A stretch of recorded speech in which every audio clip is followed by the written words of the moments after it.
ৰাজ্যত প্ৰায় 40,000 নিযুক্তিৰ প্ৰক্ৰিয়া বৰ্তমান পৰিচালনা হৈ আছে। আৰক্ষী বিভাগ, এডিআৰই, শিক্ষা বিভাগ আৰু আন বহুতো বিভাগত চলি থকা আটাইবোৰ নিযুক্তিক আমি চেষ্টা কৰিম যাতে 10 মেৰ আগতে সম্পূৰ্ণ কৰিব পাৰি।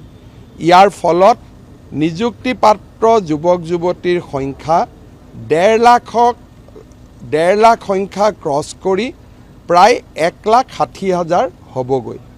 তাৰ পিছতো আমি চেষ্টা কৰিম যাতে আমাৰ কাৰ্যকালৰ পঞ্চমটো বৰ্ষত আৰু 10-15 হাজাৰ নিযুক্তি আমি দিব পাৰোঁ।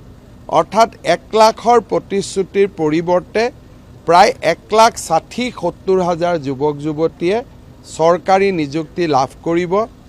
স্বাধীনতাৰ পিছত কোনো চৰকাৰে কেতিয়াও ইমান যুৱক যুৱতীক নিযুক্তি পত্ৰ দিব পৰা নাছিল।